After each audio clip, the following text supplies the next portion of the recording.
తర్వాత తెలంగాణ చూస్తున్నారు, ఇంకా మిగిలిన రాష్ట్రాల ప్రభుత్వం కూడా దగ్గరగా చూస్తారు. అంటే కొత్తగా ప్రభుత్వం కొలుదిరిన కేవలం నెల రోజుల్లోనే జనాలు ఇంతగా రోడ్డెక్కడం చూసారా? నిన్న వరంగల్లో మిర్చి రైతులు రోడ్డెక్కారు. నల్లగొండ జిల్లాలో దళిత బంధు కోసం ధర్నా చేశారు. తర్వాత మాకు వరంగల్లో నిన్న మీ ఇల్లు కట్టాం, గృహలక్ష్మి బిల్లులు ఇవ్వండి అని. తర్వాత రెండో విడత గృహాల పంపిణీ ఏమైందని అడుగుతున్నారు. డబుల్ బెడ్రూమ్ ఇంకా ఇండ్లు ఇంకెప్పుడు ఇస్తారని రకరకాల క్వశ్చన్స్. ఒకటేంటంటే మీడియా ప్రజల దగ్గరికి సమస్యలను ఎక్కువ ఎట్లా ఏం జరుగుతుంది అనేది 24 గంటలు ప్రజెంట్ చేయగలుగుతుంది. రెండోది ఏమవుతుందంటే, మీకు గతంలో ఇలాంటివి జరగాల, నిజమే అది. ఎప్పుడు ఏ పార్టీ కూడా ఇంత తొందరగా అన్పాపులర్ అన్పాపులర్ అవటం దగ్గర ఒక కారణం ఏంటంటే, ప్రజలు కూడా అన్యమనస్కంగానే ఓట్లేశారు వీళ్ళకి. వెయ్యాలా వద్దా అనే డైలమాలో చాలాసార్లు ఉన్నారు సార్, చాలా కాలం ఉన్నారు. ఇంతకుముందు ప్రజలు ఓటేసేటప్పుడు ఓ పార్టీని కాదంటే పూర్తి మనసుతో దాన్ని తిరస్కరించారు. అంటే ఇది వద్దు, మనకి దీన్ని భరించలేమని పారేశారు అవతల. ఈ బీఆర్ఎస్ దగ్గరికి వచ్చేసరికి ఓటేయటం విషయంలో చాలా డైలమాలో ఉన్నారు. నేను కూడా చాలామందితో మాట్లాడే కదా, చాలా డైలమాలో ఉన్నారు. ఈ ఓటు వేయాలా వద్దా, ఇటేద్దామా అటేద్దామా, చివరికి ఏదైనా జరిగింది అది. ఓవరాల్ సిటీలో కూడా చూడండి, నేను సిటీలో ఎక్కువ మందితో మాట్లాడే కాబట్టి సిటీలో 16 సీట్లు వీళ్ళకే ఇచ్చారు, అవును, బీఆర్ఎస్కే ఇచ్చారు. అందుకని ఓవరాల్ ఇది చాలా పెద్ద మార్పు. ఈ పరిణామాల్లో ఏంటంటే, నేను ఇది ఇంత అసంతృప్తి వచ్చిందంటే మరి వాళ్ళే డెడ్ లైన్లు పెట్టుకున్నారు. 100 రోజుల దాకా కాకుండా హ్యాండిల్ చేసే పద్ధతి కూడా చాలా నోవైస్ పద్ధతి. అంటే అబద్ధాలు ఆడటం కూడా ఇంకా అసలు, అంటే అబద్ధాలను జనం గుర్తించడం వేగం పెరిగిందేమో, అబద్ధాలను జనం తొందరగా గుర్తించగలుగుతున్నారేమో, చైతన్యం పెరిగి. కానీ చాలా తొందరగా దొరికిపోతున్నారు అని అర్థమవుతున్నాయి జనానికి. మీకు డెడ్ లైన్లు పెట్టుకున్నారు. అసలు మామూలుగా నవంబరు 28కి రైతు బంధు రావాలి ఈసీ ప్రకారం. Okay, right. ఈసీ ప్రకారం నవంబర్ 28కి రావాలి. అయితే ఈసీ ప్రకారం అది రాకుండా ఈసీఏ మళ్ళీ తర్వాత హరీష్ రావు గారి మాట మీద ఏదో అనేది ఆ కారణం చెప్పి తీసేసింది. తర్వాత ఏంటంటే మీకు జరిగింది, ఇప్పుడు డిసెంబర్ 9ని ఇస్తానని ఇవ్వాల. మీకు ఆబ్వియస్గా మీకు కంపెలింగ్ నీడ్ ఒకటి ఉండి ఆ డబ్బులు మీకు రావాల్సిన అవసరం, ఆ డబ్బులు వస్తేనే మీరు చేయగలిగిన ఒక పని ఉన్నప్పుడు మీకు వెంటనే గుర్తింపు వస్తుంది. అంటే ఆ స్పృహ వస్తుంది, మీకు ఆ ప్రాబ్లం ఉందనేది. అలా రైతు బంధు విషయంలో స్పృహ వచ్చింది. ఆసరా పెన్షన్లు కూడా ఇలా జరగడంతో వెంటనే మీకు ఏంటంటే తడుతుంది. ఎప్పుడో జరుగుద్ది, పర్వాలేదు జరిగినా అనుకునేవి వేరు. కాబట్టి ఓవరాల్ ఏంటంటే ఇంత మీరు అడిగినట్లుగా నాకు తెలిసిన తర్వాత, నేను రాజకీయాలను గమనించడం మొదలుపెట్టిన తర్వాత, ఇంత తొందరగా ఇంత అన్పాపులర్ అయినా, ఇంత యాంటీ ఇన్కంబెన్సీ అంటే 5 ఏళ్లకు వస్తుంది, లేకపోతే 10 ఏళ్లకు వస్తుంది. కానీ నెల రోజుల లోపే యాంటీ ఇన్కంబెన్సీ తెచ్చుకున్న వాళ్ళు వీళ్ళే. పైగా ఇంకా సెలబ్రేట్ చేసుకుంటున్నారు నెల రోజుల్ని. చాలా బాగా చేసామని వాళ్ళే భుజాలు తడుపుకున్నటువంటి వాతావరణం. కాబట్టి ఏంటంటే ఇప్పటికే అసలు ఆల్రెడీ బెదిరింపులకి దిగారు. కొత్తగా ఆల్రెడీ బెదిరింపులకి దిగారు. ఏంటంటే మంత్రులైనా వదిలిపెట్టాం మేము, మాజీ మంత్రులైనా వదిలిపెట్టాం, ఇట్లాగే ఏది పడితే అది మాట్లాడతారు. ఎవరు మాట్లాడతారు? ఏది పడితే తోతగా మాట్లాడరు కదా. ఏది పడితే అది మాట్లాడిన వాళ్ళు గతంలో మాట్లాడే పోగొట్టారు ఉన్న గవర్నమెంట్ని, ఉన్న పరిస్థితి నాశనం చేశారు. వాళ్ళంతా బాగానే ఉన్నారు కదా. ఏంటంటే ఏది పడితే అదంటే జనాలకు ఆమోదం లేకుండా మనం ఏం మాట్లాడినా జనాల్లోకి వెళ్ళదు. జనాలు సమస్యల్ని మనం రిప్రజెంట్ చేసినప్పుడే అది ఏది పడితే అది అవ్వదు, జనాలకు అది కావాల్సింది అవుద్ది. సరే, అది ఇంకొక ఒక పత్రికలో హైలైట్ అయింది, ఒక యూట్యూబ్ ఛానల్లో డిప్యూటీ సీఎం మల్లు బట్టి విక్రమార్క సతీమణి ఒక ఇంటర్వ్యూ ఇచ్చారు. నేను మా వారిని బట్టి గారిని సీఎం చేస్తాననుకున్నా, కానీ పారాషూట్ నేతలు మంత్రి అయ్యారు. అసలు ముఖ్యమంత్రి అవుతారనే మా కార్యకర్తలు బాగా కష్టపడ్డారు. ఆయన పేరు ప్రకటించకపోవడం చాలా బాధ కనిపించింది. అంటే ఒక్కసారి కుప్పగుల్లటైంది వార్త.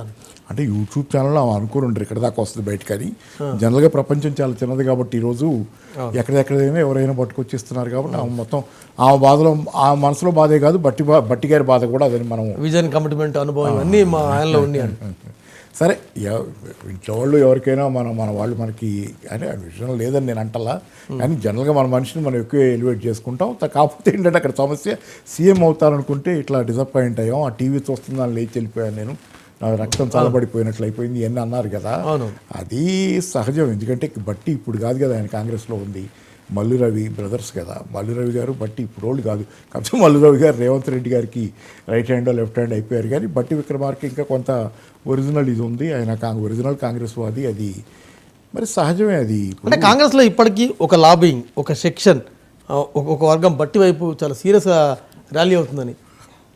ఒరిజినల్ కాంగ్రెస్ వాళ్ళు అలాగే ఉంటారు కదా. ఇప్పుడు రేవంత్ రెడ్డితో పాటు వచ్చింది జనాల్లోని కొంత సెక్షను ఏదంటే మన అట్లా అనకూడదేమో కానీ అంటే ఏదంటే రేవంత్ రెడ్డి సడన్గా దానిలో ల్యాండ్ అవటం దాని మీద చాలా అంటే చాలా చాలా చాలా ఉన్నాయి కదా, కొనుక్కున్నాడు అనేది ఒకటి ఇవన్నీ. తర్వాత ఆయన కూడా దానిలో జల్ అవ్వాలి, దానిలో ఇంకా పూర్తిగా అంటే దానిలో అంతర్భాగంగా దానిలో కలిసిపోలేకపోయాడు పూర్తిగా. పైకి ఎట్లా కనపడ్డా కలిసిపోలేకపోయాడు, వాళ్ళు కలుపుకోలేరు కదా.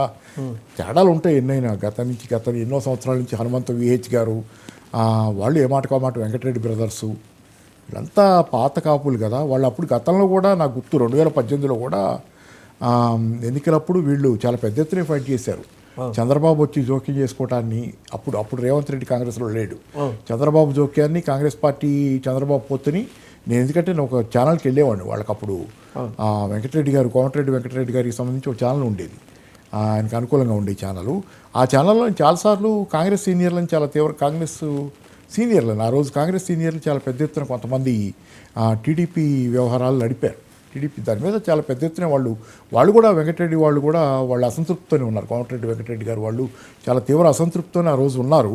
సరే సర్దుకుపోయారేమో ఏదైనా, తర్వాత కూడా ఒకళ్ళు చాలా టీఆర్ఎస్లో ఉన్నదాకా ఒక బ్యాచ్ ఉండే కదా, ఓటీ బ్యాచ్ బీటీ బ్యాచ్ అని, ఒరిజినల్ తెలంగాణ బ్యాచ్, బంగారు తెలంగాణ. అంటే నేను ఒకటే చెప్పాను, కానీ ఇవాళ కాంగ్రెస్ పార్టీలో కూడా ఆ వర్టికల్ ఓటీ కాదు నేను ఒకటి చెప్పనా, ఉద్యమకారుల చేతిలో పార్టీ పగ్గాలు ఉన్నంత కారణం మిగతా వాళ్ళని కూడా వాడుకోవాలి. మిగతా వాళ్ళు గతంలో మీకు వ్యతిరేక నేను ఒక సందర్భంగా కాకపోయినా ఒకటి యువత రష్యా విప్లవం చరిత్రలో జరిగింది. రష్యా విప్లవంలో ఒక కమ్యూనిస్ట్ పార్టీ, బోల్షివిక్ పార్టీ అనే కమ్యూనిస్ట్ పార్టీ అధికారం తీసుకున్న తర్వాత వాళ్ళు మిగతా వాళ్ళందరినీ ఏరిపారేశారు. విప్లవం రక్తపాతంతో జరిగింది. దానిలో కూడా పాత వ్యవస్థకి సంబంధించిన అధికారుల్ని ఉపయోగపడ్డ అందరినీ కూడా ఉపయోగపెట్టుకున్నారు, తీసుకొని వాళ్ళ మీద పర్యవేక్షణ పెట్టారు, వాళ్ళని ఉపయోగపెట్టుకున్నారు. అంటే ఎవరిది నాయకత్వం ఇక్కడ ఉద్యమకారులది, అక్కడ విప్లవకారులది. నేను చెప్పేది కేసీఆర్ గారు అక్కడ ఉన్నంత వరకు, కేటీఆర్ ఆయన వారసత్వాన్ని అందిపుచ్చుకున్న ప్లస్ ఆయనగా నాయకుడికి ఎదిగిన హరీష్ రావు ఇలాంటి వాళ్ళు ఉన్నారు కదా మెయిన్ వాళ్ళు. వీళ్ళు ఉండగా వీళ్ళు ఎక్కడ తోకతాడు అంటే అని అనకూడదు, కానీ బయట నుంచి వచ్చిన వాళ్ళు ఏం చేయగలరు? బయట నుంచి వచ్చిన వాళ్ళు అసలు ఎవరు లేకుండా అనుభవం ఉన్న ఎవరూ లేకుండానే మీరు పరిపాలించగలరా? అనుభవం ఉన్న ఎవరు లేకుండానే మీరు పరిపాలించలేరు. అనుభవం ఉన్న పాత వాళ్ళని తీసుకొని ఉద్యమ నాయకత్వం దాన్ని లీడ్ చేసుకుంటా వాళ్ళ చేత చేయించుకుంటే తప్పే ఉంది. మీకు అనుభవం లేదు అంటే నాయకత్వం విషయానికి వస్తే ఇవాళ పాత కాంగ్రెస్ కొత్త కాంగ్రెస్ అనే ఒక వేరియేషన్ వచ్చింది అనుకోవచ్చు అంటున్నాను నేను. ఇందాక మీరు చెప్తున్నట్టుగా కోమటిరెడ్డి అంటే అదే కాదు, మీకు ఉద్యమ వ్యతిరేకుల చేతిలో ఉన్నటువంటి కాంగ్రెస్ పార్టీ ఈ రోజు కోమటిరెడ్డి వెంకటరెడ్డి గారు వాళ్ళు రిజైన్ చేశారు కదా. ఆ రోజు ఉద్యమం కోసం తెలంగాణ కోసం రిజైన్ చేసిన వాళ్ళు ఏదైనా కేసీఆర్ గారితో లేకపోయినా వాళ్ళకు కూడా స్పిరిట్ ఉంది, తెలంగాణ స్పిరిట్.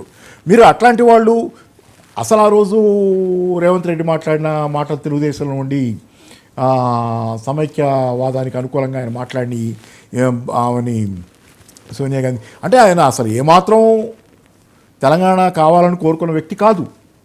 తెలంగాణ కావాలని కోరుకోని వ్యక్తి చేతిలో, తెలంగాణ ఉద్యమంతో సంబంధం లేని వ్యక్తి చేతిలో పార్టీ పగ్గాలు పెట్టి తెలంగాణ ఉద్యమంలో ఎంతో కొంత ఏదో రకం భాగస్వామ్యం ఉన్న వాళ్ళందరినీ ఆయన కింద పనిచేయిస్తున్నారు. నీ తేడా అర్థమవుతుందా మీకు? బీఆర్ఎస్కి కాంగ్రెస్లో తెలంగాణ ఉద్యమంతో సంబంధం లేని వాళ్ళు లీడ్ చేస్తున్నారు, తెలంగాణతో ఉద్యమంతో సంబంధం ఉన్న వాళ్ళు ఫాలో అవుతున్నారు.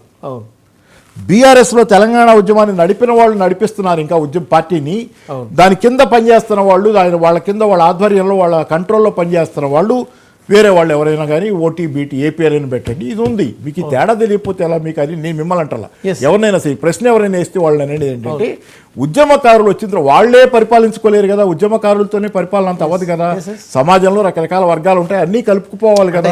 ఉద్యమ పగ్గాలు మీ చేతిలో డైరెక్షన్ ఇచ్చేది, విజన్